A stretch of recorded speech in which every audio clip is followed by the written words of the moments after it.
You don't realize how an organized academic environment of research, teaching, extension work helps ensure food for our population.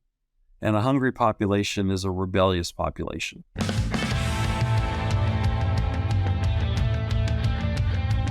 All right, welcome to this episode of the Beef Podcast Show. My name is Dr. Stephanie Hansen. I'm a feedlot nutritionist at Iowa State University. And our guest today is Dr. Karl Hoppe from North Dakota State University. He earned his bachelor's, master's, and PhD degrees at South Dakota State University and is a livestock systems specialist at North Dakota State, working at the Carrington Research Extension Center.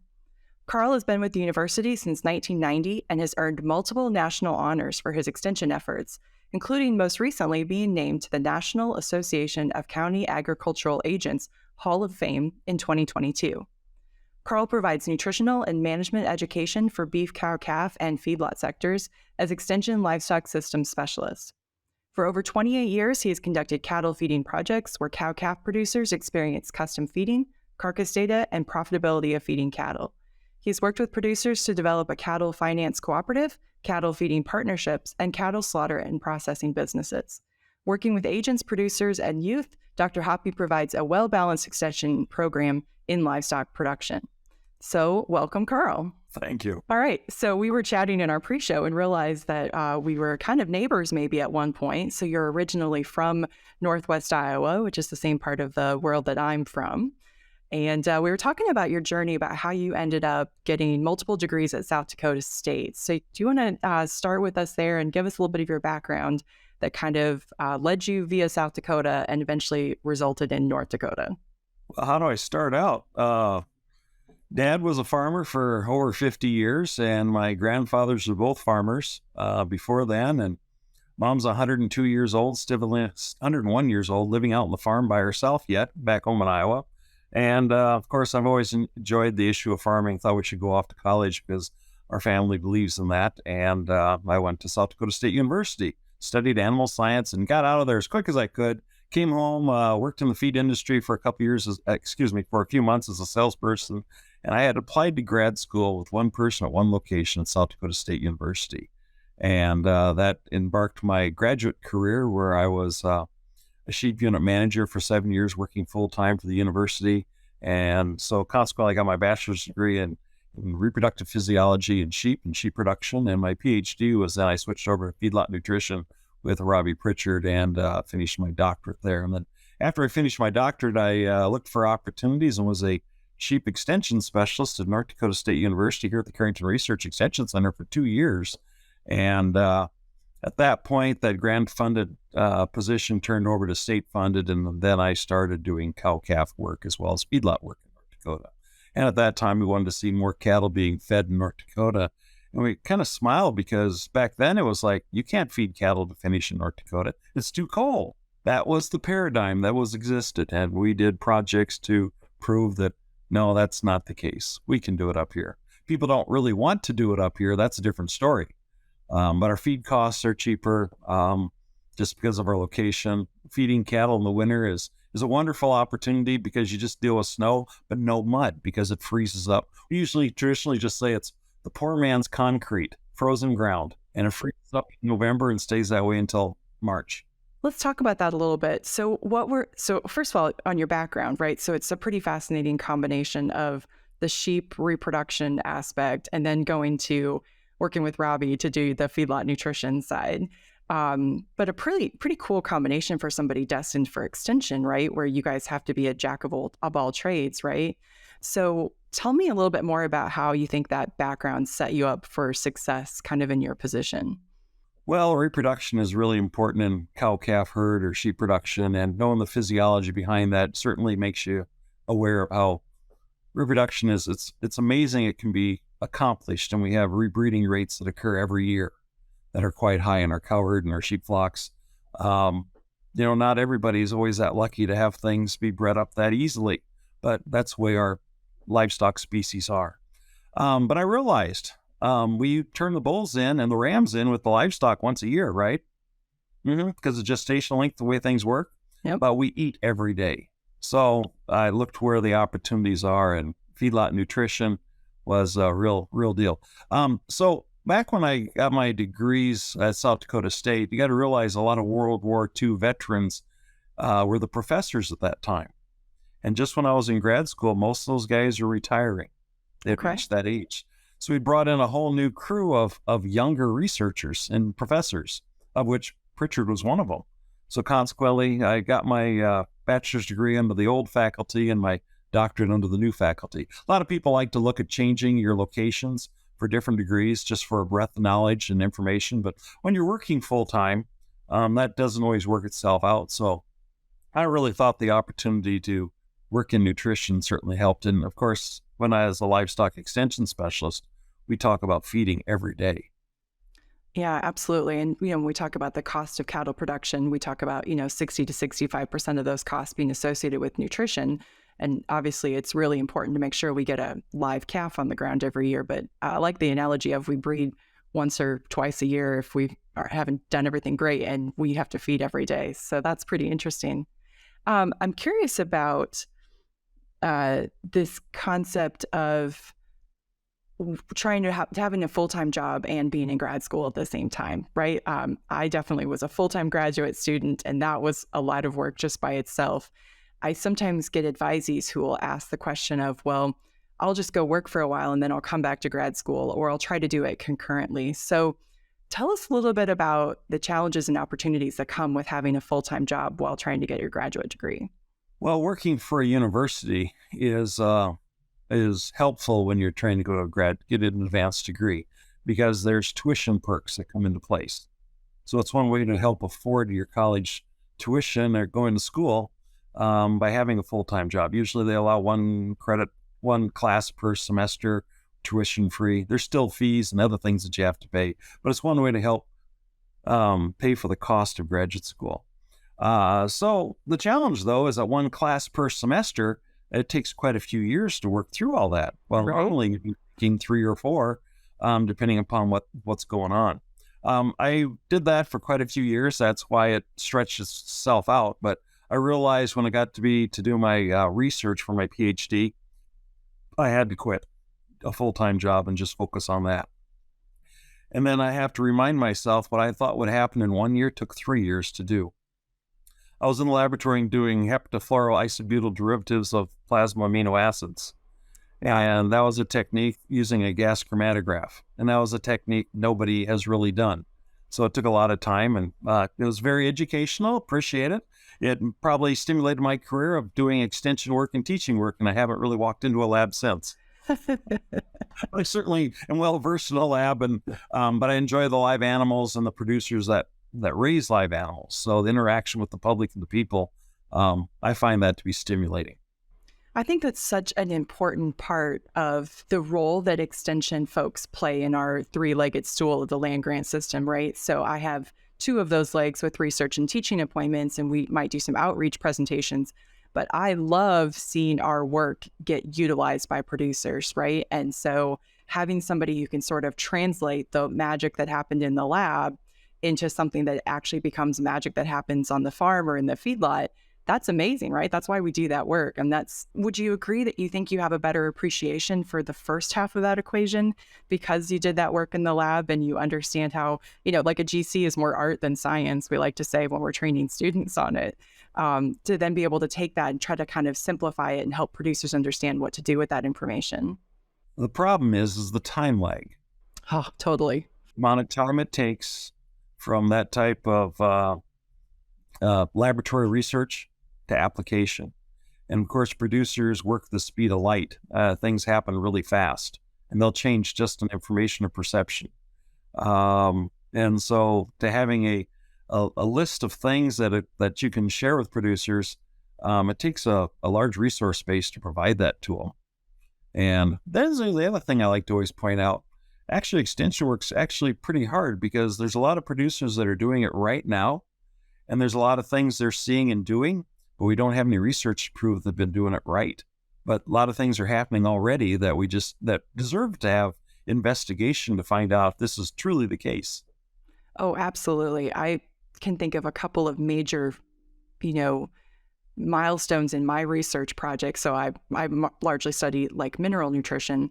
And, hearing some of these anecdotal stories where folks were like, when I feed a beta agonist, I'm also feeding more zinc and I feel like I'm getting more performance out of that, or I can see that my closeouts are changing in a positive way, but we don't really know why.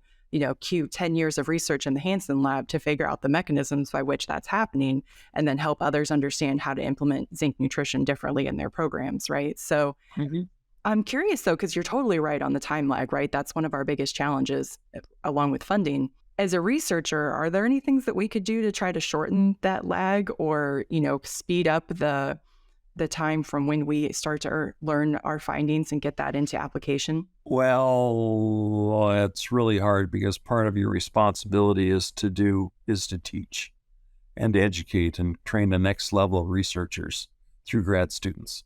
Right. Okay, so that just takes time. If we just wanted to focus on research, then we could look at the federal government where they're not doing teaching, but the IRS situations where they're just punching out publications. Okay, that's part of it.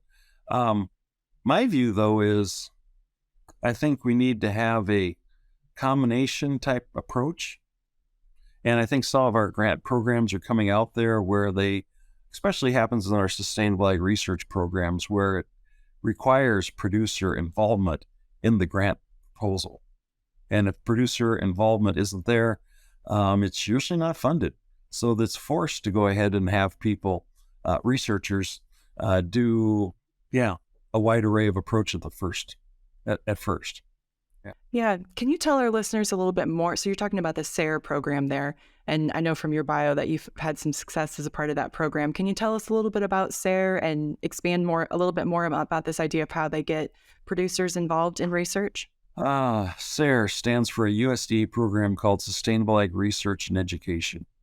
It's been around for over 30 years. Originally started out as a LISA program, low input sustainable agriculture, but it's not necessarily just organic agriculture. That's not the case. Sustainable really focuses on the three legs of sustainability, which is environment, profitability, and social effects, societal effects. So how do we keep people in our community employed with not destroying our environment? That's a nice, quick way to say that. But they have always started with their program to have producer involvement, even through their advisory committee or administrative council is what it's referred to. And through that, they've also decided we don't need to have a bunch of people out here doing work. We need to create funding opportunities for people to do work. And so they've created lots of different grant funding programs. The one that researchers are familiar with would be their research and education grants. But there's actually farmer and rancher grants, partnership grants, grad student grants, youth educator grants, and there's even one called professional development grants. Now, SARE's divided up into 4 regions, and each region's got their own group of grant opportunities there. But these grants are focused on people making a difference in sustainable agriculture. And there's a variety of ways to look at it, all the way from cow-calf production to perennial grain crops to apiaries, bees, to soil health. And soil health has gotten a lot of coverage over the past few years. Of course, trying to keep our soils in better condition and not using, I just continue on and on with that whole thing. I'm an animal scientist, not a soils person. So we'll just back away from that and say the SARE program is focused to work with producers. And so it's supposed to be ground-driven rather than top-down driven. And what I really like about the SARE program is that if you look under Google SARE and look under the projects they've had, there's a whole array of different viewpoints of projects that have been over the past 30 years. And it's all on the internet, available for people to look through. Yeah, thank you for that. I think it's a program that not everybody is as aware of. And I appreciate you also mentioning like the grad student grants, in addition to the researcher grants, the farmer and rancher opportunities. So it is such a cool way to do exactly what you said, where if somebody's like, man, I've been doing this and I think that this is the way to do it, but we don't really have the data yet to be able to, preach that to others. It's a cool way to understand that. So, and I think it can be, so circling back to something we were chatting about earlier with funding, one of the biggest challenges with funding work that can be applied tomorrow is that we don't really have great funding mechanisms for those things, right? So even some of our state checkoff, like here in Iowa, we have an additional 50 cents per head checkoff. And they, try to do a good job with doing research grant applications, but they're not huge grants, and they're, they can only fund so much, right? There's a limited pool. So how do you fund the cover crop research and the, maintenance energy requirements due to bedding and, some of these other things, right? We could use that data tomorrow in the field. Right. And that's the opportunity with our SARE grants. If they've got producer involvement, of course, they have to be reviewed, I should say. There's there's limited funds there too. There's way more applications. Just for the research and education, there could be like 180 applications in the North Central region, of which like 25 or 30 are actually allowed into full proposals, and then only 7 or 8 actually get funded. So there's a huge competition for those funds, which actually drives up the quality of the research that's being done. So it's excellent to have that. Now I got to point out that I'm a SARE state coordinator. Okay. So I write a professional development grant to help educate our county extension agents. We're a county agent-based system in North Dakota, so I have professional development funds that I utilize to help educate or train so they can teach their producers a different view of sustainable ag. Now, I shouldn't say a different view. It's just to make more of awareness. We have organic producers in North Dakota. We have commercial producers in North Dakota. Commercials by far outnumber the organic producers, but it's a segment. If you look at statistics, you'll say organics are the fastest growing segment. Well, it's still a very small segment, but it's there. It can't be ignored. It's an opportunity people have to buy food for their lifestyle, whatever the case is. But sustainable ag provides continuing education above and beyond our just normal discipline areas that we tend to focus on. So there's a word I want to use, and I can't think of what it is right now. It's looking at the bigger picture, put it that way. Yeah. Yeah, more holistic. Yeah, that's part of the word. Yeah. I'll think of it eventually. Okay. But okay. I almost want to say regenerative, but that's a nice buzzword. So yeah, right. Maybe we don't want that one.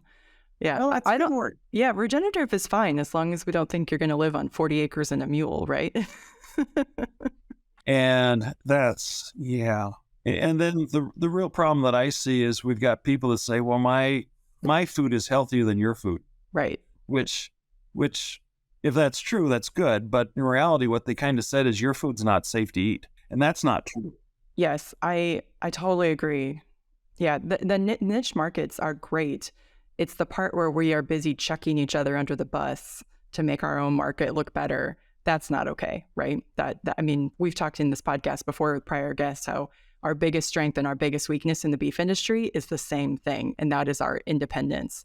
So we are more resilient to certain things like, the high path avian influenza challenges and stuff like that. We're going to be more resilient to disease because we're so dispersed, but we can't speak with one voice, or we can't seem to be able to speak with one voice, which makes it hard to get resources. It's hard to get attention. It's hard to educate consumers. So that's a challenge. Oh, it is. It is. Well, now I got to poke a little fun and say, so really, Iowa only has a 50% additional increase for their checkoff funds. North Dakota went to $1. Did you? Well, I'll be honest. It was a battle. It was a battle because there was a lot of concern from the admin side, so it's separate from Iowa State, right? It's the Iowa Cattlemen's and then the Iowa Beef Industry Council. Oh, yeah. And there was such a perception from that administration that if they couldn't show producers the next day that they had done something valuable with that extra 50 cents, that they were just going to get all this, blowback. And I was like, these are smart individuals. They recognize the value of research, of consumer education, of things like that. So, explain to them what you're going to do with their money, and then come back and be really good every year about saying, this is what we did with it. Here's where you find the resources that we developed. I know. But when you're dealing with other people's pocketbooks, it's always a little bit tough. I know. Okay. So I want to talk about your kind of unique, so tell us more about your center at Carrington. I'll let you give our proper title and everything, because it's a unique place in terms of the way that you're funded, but then also kind of the scientists and extension folks that you have brought there together. Not that the extension folks aren't scientists, but research and extension together. Oh, yeah. So in North Dakota, we have several off-station facilities called research extension centers. They started off as research stations. Where I'm at used to be called the irrigation station because it started off as irrigation. And then they realized that we need to include livestock. So we've actually had a dry lot cow-calf herd here for 30 to 40 years. And yeah, so the question is if you ever lose your pastures and the lease rent or it's flooded out or you have a drought, what do you do? Well, we've been doing research on dry lot calf production for decades. So not a big deal. It's just your feed costs are twice the price of what grass is in North Dakota. Now in Iowa, I don't know what your feed costs are compared to grass, but in North Dakota, our grass is still priced low enough that it still works. So anyway, back to the research extension centers. I'm at the Carrington Research Extension Center. As it implies, it's a center that has research people as well as extension staff here. It's a wide-based facility that probably has like 12 different professionals here, plus 40 different staff that work here at the center. It's just not a small outreach location from the university. It truly is equivalent to a department on campus. Okay, so we have researchers here. I'm the animal scientist when it comes to the extension livestock production, but we have an animal scientist here that does the research. We have a feedlot here as well as a cow-calf herd here. We have agronomists here from extension, and we have our PhD research agronomist as well as a soil scientist, as well as a plant pathologist. We actually have a forestry person here at the center, farm business management person as well. We have a seed stocks program here at the center, and that's where it backs up. Our research extension center is line item funded through our legislature. The monies don't go to main campus that then come to here. The monies take specifically for the center. In North Dakota, we're actually allowed to use the funds that are generated off the farm for the budget for running the farm. So consequently, I said we're a foundation seed sales location. We take foundation seed, grow it up, and then provide that out to our growers. So we're a source of seed income. We have a cow herd. We raise money off of selling calves. All that can be funneled back into our center. And if you ever Google North Dakota and look at our centers, you'll see that we are an expansive operation. It's just not very small. We, like I say, 40 people work here, so it's quite a bit. Because it's line item funded, I used to always think that we have research extension centers competing for funds against each other. And then I realized over the years, it's just like a basketball team. When one team is good, it forces the other team to be better, which makes the other team be even better. So this little, you might say, funding competition between the centers would be at odds with each other. Actually, it's not. It has driven our system to be quite dynamic and invaluable here in North Dakota. I like to bring this point up because when you go to other states and find out where they used to or have a research extension center view, but it's not funded the way it is in North Dakota, and they haven't grown. Usually they're in the situation of we don't have enough money to keep running, and they usually end up downsizing, getting smaller, getting relieved of their duties. Well, in North Dakota, we've actually grown. Wow. So there's so many good things in there, Karl, I want to kind of come back to. Well, it's almost kind of fascinating that you're actually able to keep your money from your farm to put back into things, right? There's a lot of places where some of these different farms, they go into a revolving fund that, oftentimes the people at that station don't actually have any control of. So that's such a nice funding model. I love the breadth of disciplines that you talked about there with forestry and business folks and, all across the ag spectrum. And that is such a cool, I imagine this is a really cool training opportunity for graduate students. So I know at least a few graduate students who have done some of their graduate work there at Carrington. But can you tell us anything about some of the graduate education that those students get an opportunity to be a part of, getting to work at that station? Well, they're always allowed to come out here, but we're 2 hours away from campus. And so when you're going to classes and being out at the center at the same time, it's always kind of a challenge. So we have had some interaction over the past. We have a sister station down at the Central Grasslands Research Extension Center. That's got a 500 head cow herd, and it's mostly focused on range work. So the range people, of course, there's a lot of grad student involvement at that particular location. I can't speak for the agronomy side, but again, grad students, it's an opportunity. They're doing research, right? So they need plots and locations to do research at. We certainly help them out here. I'm curious, you've probably had the opportunity, you've been very successful in your career. You've been there for a lot of years. You migrated from Iowa to South Dakota to North Dakota. What made you decide to stay in North Dakota? What made you be a lifer up there? Do I dare share my example again? Sure. Oh, yeah. Well, I always remember this colleague that we have here at the center when I first started, very good agronomist. And after about 6 years, he left and moved to Iowa, actually, and just decided they wanted to live where they wanted to live and find employment there rather than find employment in the area that they want to work at and then live in that region. And that's basically what I did. I found employment that I enjoy and that. But I realized early on that when I bring up that person's name and his efforts, nowadays people don't even know who I'm talking about. We used to have an aquaculture facility here at the center, indoor aquaculture. We raised tilapia. He was actually the person who was the researcher involved in getting that up and going. But again, and my point here is that if you don't stay with it for quite a while, you don't make a difference. You got to stay in the community, stay in the location, work with your populace, and that'll make a difference over time. Yeah. So, what you're really talking about is how we make impact in our careers, right? And that is, when we talk to graduate students and things like that, and they say, well, should I go into industry or should I go into academia? And there's a lot, the benefits side on academia is basically the benefits, and it's sure not the salary, right? We could get paid a lot more in industry, but we have, we get to be a little more in control of our own destiny and a few things. But the ability to know that you can be someplace for a long time can kind of build your resource base, can, be that person that somebody's going to pick up the phone and say, I got a question, I'm going to call Karl. He's going to have an answer to this, or he's going to know somebody who's going to have the answer to this. That's a pretty special legacy to leave behind for a career. It takes a long, kids, grade school kids learn in days or hours. When you're in middle school, you learn in semesters. When you're in high school, you learn by weeks because of tests. In college, same thing, a little bit longer. But when you get to be an adult, you rather change in years, not by hours, weeks, or days.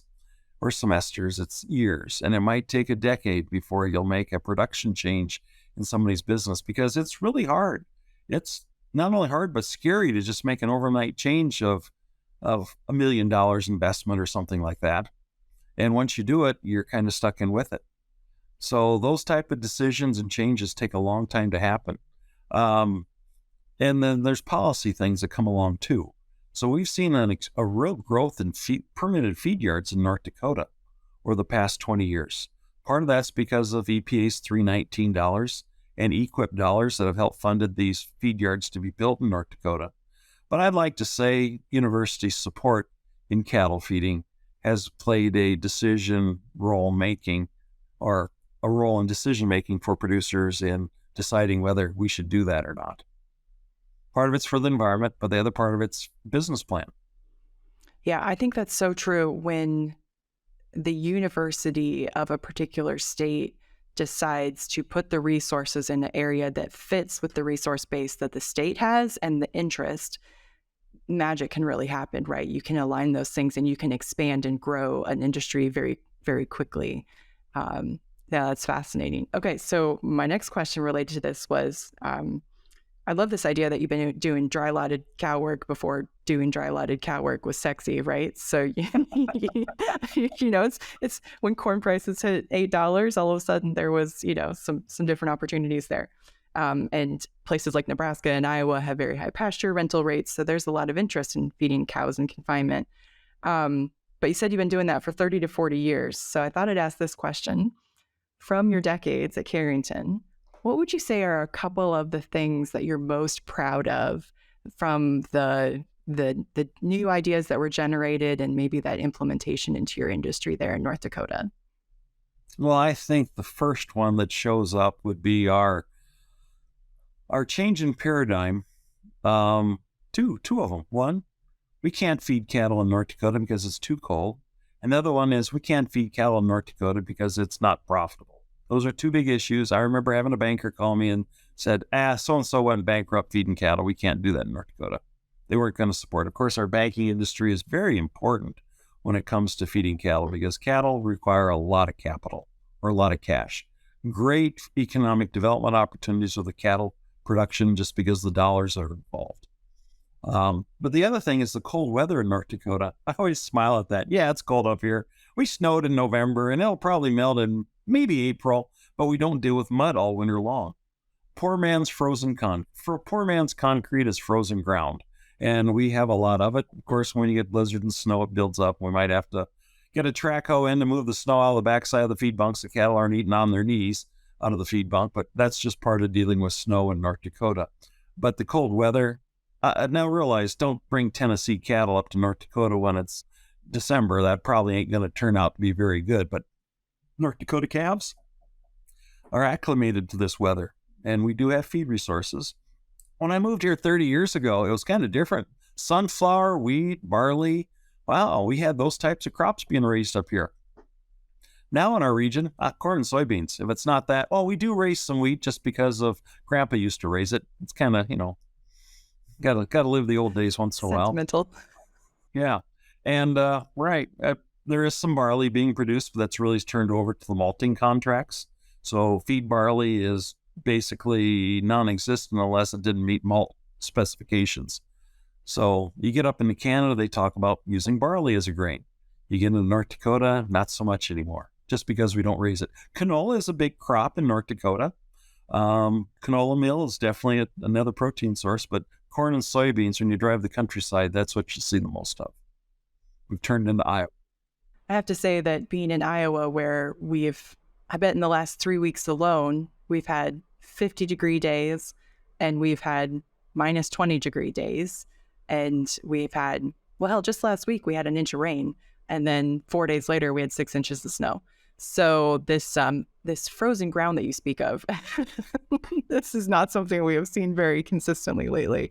And I hear you, it is a challenge. People don't realize the energy costs that cattle have to expend to move through mud, that mud can be as energetically inefficient for an animal as heat or cold. So that's pretty fascinating. Okay, so besides your poor man's concrete that you have, what are some of the other adaptations or things that you've worked with producers to understand how to maintain cattle comfort and performance in 6+ months of pretty cold winter? Well, now I'll lead to some of the research. My former colleague here, he's retired now, Vern Anderson, did bedding research here at the center. And one of the following researchers, Brian Neville, did some research on it too, on bedding. And it shows that if you bed livestock, and it takes like 5 pounds of straw per cow per animal per day to create a nice nest or bedding for them to lay on, that certainly improves their rate of gain, their feed efficiency, and their marbling scores. So bedding does make a difference. Large feed yards, wow, you're going to use bedding. That's a huge expense. Not only that, you got to haul the manure out as well. Now you got to find the ground to haul the manure out of, and there's a lot of volume to it. So I did forget, we do have a manure management specialist here at the center as well, and she's worked on composting and done those things over the years as well. And so that's part of it. One of the biggest values of having places like Carrington, you made this comment that you're equivalent to a department on campus, right? And with the staff number and the breadth of things and stuff, but you are one of the rare unicorns left that can still study systems in a single location. There's so many places that, maybe don't have somebody who does the soil side, or don't have somebody who can do the economics, or don't have somebody who can do, the agronomy side or whatever, or water quality, whatever it is. And that systems, we like to think about very specific research questions, but often what we need to be putting them in is in context of the whole system, right? Like, how is this, I'm sure you could talk to us for an hour just about how that system question has shifted over your 30-year career, right? Even from your comment about going from having the availability of barley to now being more of a corn and soybean based system, right? Like that's as simple as a diet, but it's also the residue that's on the field that's now a grazing opportunity or a bedding opportunity. So totally different just from, decades worth of change. So we've looked at cover crops too, trying to improve soil health and utilizing cattle to do that. We've got research projects here that are focusing on that. That's where I like to say our last hire as an animal scientist actually has a PhD in range management. And the whole reason there, in my mind, is to stimulate the systems view of looking at research rather than our reductionistic view that we normally do as a scientist, especially an animal scientist, especially a ruminant nutritionist animal scientist. We keep I feel small attacked. all the time. Yeah. No, I'm one of them. Or I know. one of them. I don't know. What to say. It's different ways of looking at thing, and it's just, producers. It's a system. I have a cow herd and a sheep flock as well that I take care of after hours, and it makes you acutely aware of where the dollars and cents are flowing, where you can get the most bang out of the back. What you do. I'm one of those people that say, for me, corn silage is the cheapest feed I can produce. Of course, on the reverse side, if I was into just crop farming, I would say, why do we have cattle? Because the corn price is that good, I could work 4 days out of the year rather than 365. And we move on. So that's a challenge we have in our industry is people that are willing to take care of animals. And I find out in our cow-calf herds, the people that are willing to take care of animals, our veterinarian, our extension veterinarian kind of puts it this way and says, there's a calling. We enjoy taking care of animals. That's just part of what we do. And we don't think of the easy life we could have if we didn't take care of animals. That's just part of what we need to do. But we're losing that. So, and part of what I say is that even our children in Carrington, North Dakota that come out to our research extension center to see what's going on, a tour, our grade school kids come out for a tour and we visit with them. And I ask the simple questions, how many of you guys live on a farm? One time, nobody raised their hands. The next time, then I asked, so how many of your grandparents live on a farm? Then half the class raised their hands. Even in rural North Dakota, we have people that are just removed away from agriculture. Just think of our big cities where they truly believe that milk comes out of a grocery store. We got a challenge going on here. That's what I see. I totally agree. And like my grandparents had a farm. My parents both came from farms, 2 different farms. My dad's parents' farm went bankrupt when he was young. And so they moved to town. So I always kind of knew them as the in-town grandparents. And then my mom's parents raised beef cattle. And that's how I got the beef bug, right? We were at Thanksgiving dinner out there one day and I looked out the window and I said to my grandpa, I think I was about 10, and I was like, why don't we do anything with those cows? And, the next year I had my first bucket calf in 4-H and then eventually steers and whatever. But I lived in town, right? I lived in a small town and had a lot of farm kids that went to school with us, but I wasn't raised on a farm. And yet here I live on acreage. I raise cows every day, right? So I also have my after hours cow herd. But you're right. That is an increasing rarity. Our animal science department at Iowa State is one of the largest in the country. It's almost 1,100 students. And we increasingly have less than a third of those that come from even a rural background.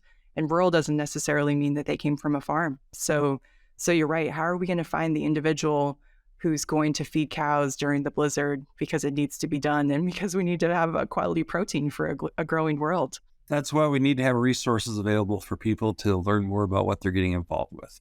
Schools and opportunities, 4-H and youth, it all helps. Absolutely. Yeah. So tours like you were talking about, that's a great example.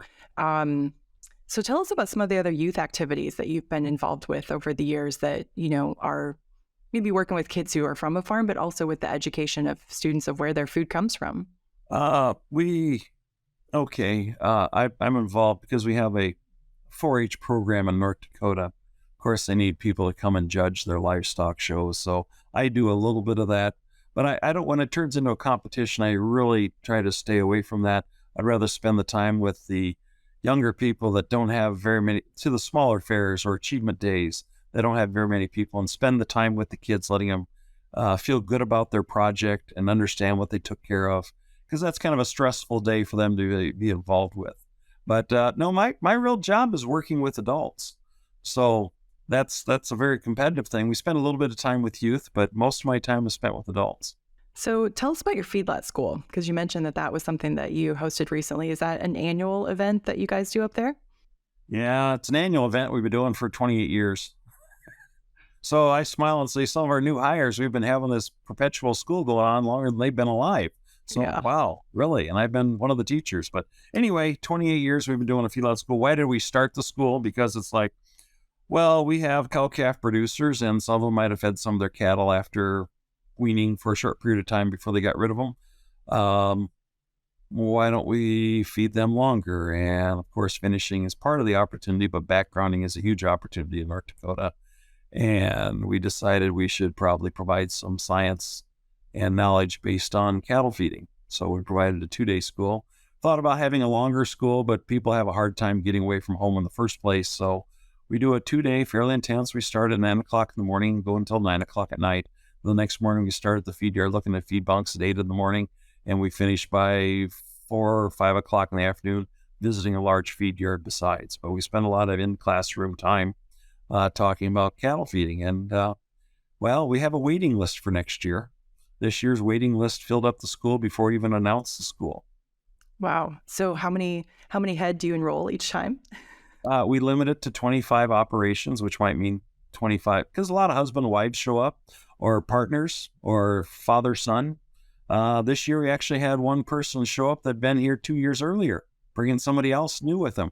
Kind of like, really? You didn't learn it all the first time? Hey, that's actually that's a cool approach. I like that. Like, we do a feedlot short course at Iowa State, and my grad students help out with it sometimes. And I think it's 4 days, and but they're limited to like one person, so they might send multiple people from an operation. But I really like your approach, because that's so true, right? Oftentimes when you have a spousal pair, one person does a different aspect of the business than the other one does, and they could be really complementary. So that's a cool approach. I like that. And now this is a beginning feedlot school, but so some of it you might say, well, I already know how to feed cattle. Well, you do. You're here to try to pick up an idea or two or something different that you weren't trained in it. You're just doing it because this is the way it's always been done, but you may not understand why you did it. Okay. The other thing that we try to do is make sure people know who the speakers are, because we have a whole array of extension staff that come up. I don't teach the whole school, just myself. I have segments that I teach, and we have a lot of different people show up. And now they are introduced to who these people are. And when you're a farmer, you're going to have a question. And now you know the resource person to reach out to. And we're available in North Dakota. Nice. And so this obviously hard to get onto because you have a waiting list, but if somebody wants to learn more about it, where would they go maybe on the web to find out more information about it? Just Google NDSU Feedlot School, and I'm sure you're going to find it. Or you come to our Carrington Research Extension Center and look for our Center Points newsletter that we put out every week, and that would include a reminder of Feedlot School. I usually put that in there every year as well. Excellent. Okay, well, we're kind of nearing our time here, but is there anything else, Karl, that you wanted to make sure we got to talk about today before we go to our final questions? The final questions. The final questions. I don't know. I could visit with you all day. I do find it interesting that a person from that we're both from the same neighborhood in Iowa, and I didn't realize that until today. Not only that, to realize, Powell. Yeah, I know Powell's. They used to be great supporters of the Woodbury County Fair. I think your grandfather was on the fair board for decades. He was. I'm sure he was on the fair board too for the horse superintendent for decades as well. So it's like, yeah, it's a small, but matter of fact, Mom usually spins her wool over the county fair. When she was 100 years old, she was, part of it. But those influences make it different in our lives and the paths that we take. I liked animal agriculture, and I ended up going this direction. And Mom's a teacher, Dad was a farmer, so what do I end up doing? Teaching farming. Yeah, absolutely. That's kind of where it ends up at. So if you're looking at a career, those different careers, and there's opportunities, and just be willing to look at what's going on. Absolutely. Yeah, Grandpa was definitely on the fair board, and he would sell the wood chips, so the bedding, right, so the 4-H kids would come up with their wheelbarrow and buy a couple of bags of wood chips or something like that. And so as the grandkids, we always had a time where we would sit in there, right? So grandpa could go to lunch or something like that. Or you just sit in there in a bag of wood chips and shoot the breeze with grandpa for hours, which was great. So, okay. So let's do our famous 3 questions here. So our first question is, what is your favorite beef resource? Well, I'd be remiss if I didn't say the beef nutrient requirements by the NRC. That's my that's my Bible. Okay, we'll move on from there. But we do have another publication I use all the time, and that's our alternative feedstuffs extension brochure, AS 1182. So if you Google NDSU AS 1182, you'll come up with our alternative feed resources in North Dakota. And I've been putting out a feed product. We produce a lot of byproduct feeds in North Dakota from processing. I didn't realize how much other states don't have the breadth of what we produce in North Dakota. We actually, all the way from, at first it started out as wheat millets. We have the largest wheat milling facility in the world in one location. And it's actually owned by the state of North Dakota.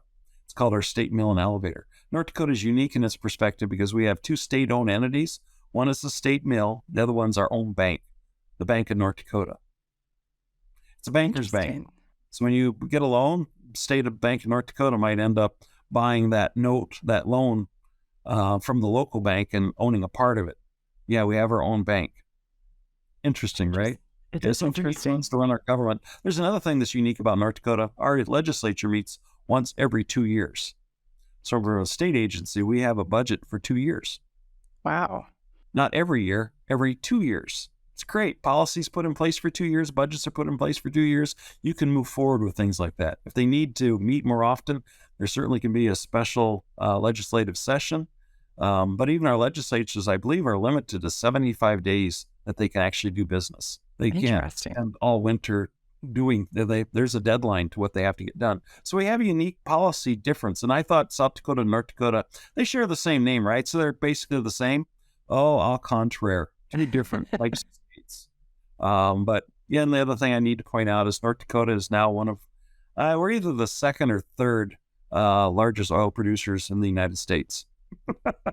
Right, which is definitely years ago, but it does help our budgets and we can grow, and that certainly does help. So we got to acknowledge that. But I forget where we started this whole conversation off. So the NRC, the NRC for beef, which is always the Bible of us nutritionists, and then the ASL 1182 alternative feed resources. I like that. Those are 2 kind of complementary beef resources. Question number 2. What is a book not related to beef that you are currently reading?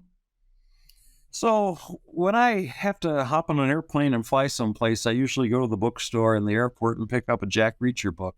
And there's usually a new Lee Child's edition that comes out that I can usually get read by the time I'm there and by the time I'm home. Some nights get pretty long when I get home because I got to finish it before I go back to work. Oh, such a compliment to an author, right? When you're like, I had to keep reading, even though it was 2 a.m. Yeah, well, I got to finish. That's it. Oh, excellent. Have you watched any of the adaptations of Reacher on Amazon Prime or any of those? They've had a couple of TV series recently. No, I have. I don't have. I got about every other streaming service, but I don't have Amazon Prime. But of course, the Tom Cruise, Jack Reacher movies, the books are even better. Yeah, agreed. The movie's good, but the books are better. The original's that way. The book's always the best. All right, last question. What is a trait of someone you know that has allowed them to be successful? The trait that I bring up is disciplined. They just have to be disciplined in what they do and where they go. They just can't flounder here and flounder there. They need to have a goal that they're working to and work for it. One thing that I got to share, I find it interesting when I'm working out in the public and you run across some people that are real leaders. You're going, wow, there's some depth to this person. What's going on here? And as you find out, you're going, wow, they've got an advanced degree. A lot of them have PhDs that you'd never know. They're just articulate, outgoing, aggressive people that are moving, but you'd never know the academic background they have behind them because they don't share it. They don't need to share it. That's just who they are. That's part of their training, and it does show up in industry. Yeah, discipline. I like that. And that's such a I tell students, when I come home at the end of the day, you feed the dog, you feed the cows, and then you feed yourself, right? It's always that order or some order, but we're always the last ones, right? And if it's a really crappy day, it could be a long night, or if there's a calf come in or something like that. But we have to have some degree of discipline right here in the beef industry. Well, and if you're going to focus on an objective or a goal, you have to be disciplined to work at it. You just can't I'll play with it today and maybe a little bit next week. No, you have to work at it. And, don't get interrupted by what you're getting involved with, but be disciplined and work on that and have a focus and move forward. And hopefully it's successful for you. And then if it isn't successful, you got to learn from things that didn't work out and move forward. And hopefully you're a better person because of it. I truly do believe in those words. Absolutely. It's not a mistake if you learned from it the first time, it doesn't fall in the definition of mistake. It's only if you do it the second and third time that you're like, why didn't you learn from that? Yeah, but raising cattle isn't always profitable. We can learn from it, right? Well, we keep raising because, and I justify it this way: we're raising food for people. Sometimes that's our contribution to society, even if it does come at a cost. Yeah, that's our charity. I think that's a great way to think about it. So I look at it this way and say, so how many quarter pounders of beef do I raise a year? I mean, by having calves, we end up feeding a lot of people. So I look at the amount of beef that I produce off of my farm.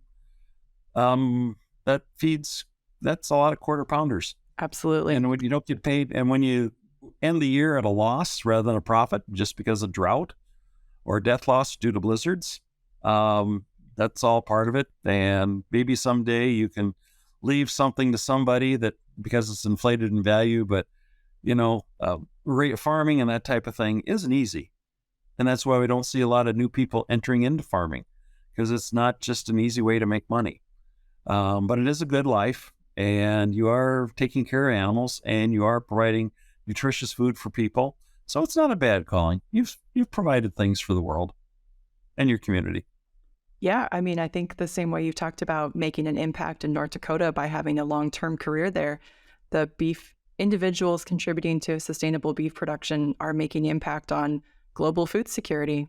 I think that's a great way to end the show here. I just got to follow up with that and say, if you go to other nations, they don't have extension services. And their ability to produce food for their people is limited.